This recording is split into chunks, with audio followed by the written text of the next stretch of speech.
പ്രേക്ഷകർ വായിച്ചില്ലേ എന്ന് ആൾക്കാർ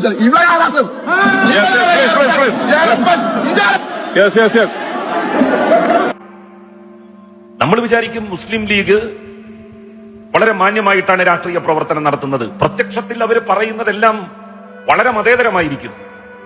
എന്നാൽ മുസ്ലിം കുടുംബ ഗ്രൂപ്പുകളിലും പള്ളി കമ്മിറ്റി മഹല്ല് ഗ്രൂപ്പുകളിലും മദ്രസ കമ്മിറ്റികളുടെ ഗ്രൂപ്പുകളിലും അവർ പ്രചരിപ്പിച്ചുകൊണ്ടിരിക്കുന്ന കടുത്ത വർഗീയത, അത് മുസ്ലിം ജനവിഭാഗത്തെ ഏകോപിപ്പിക്കാൻ വേണ്ടിയിട്ട് അവർ നടത്തുന്നതാണ്.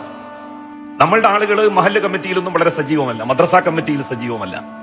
ആകെ 1-2 ആളുകൾ ഉണ്ടാവും.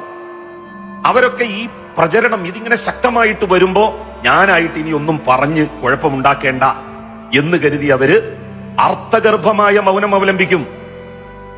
മഹല്ല് കമ്മിറ്റിയിൽ നമ്മൾ വല്ലതും ഇടാറുണ്ടോ? മദ്രസ കമ്മിറ്റിയിൽ ഇടാറുണ്ടോ? എന്നാ അവരതൊക്കെ ചെയ്യും. തെരഞ്ഞെടുപ്പിന്റെ 2 ദിവസം മുമ്പാകുമ്പോത്തിന് ആകെ നോക്കിയാല് പച്ചക്കൊടി, ഇസ്ലാമും PM ശ്രീ, അത് ഇത് എന്ന് പറഞ്ഞ് എല്ലാം അതിൽ കൊണ്ടുവന്നിടുകയും. RSSും അതാണ് ചെയ്യുന്നത്. അവിടെയും നമ്മളുടെ സാന്നിധ്യം വല്ലാതെ വരുന്നില്ല. കുടുംബ ഗ്രൂപ്പുകളിലൊന്നും നമ്മളുടെ ആളുകൾ വളരെ സജീവല്ല. ഒരു കുടുംബ ഗ്രൂപ്പിൽ ഇനി 1-2 ആളുകൾ സജീവമാണെങ്കിൽ തന്നെ അവരിപ്പത് അങ്ങനെ ഇട്ട് പോയിക്കോട്ടെ, നമ്മളിപ്പോ അതിന് മറുപടി പറയാൻ നിൽക്കണ്ട. അങ്ങനെ പറഞ്ഞാൽ പറ്റില്ല.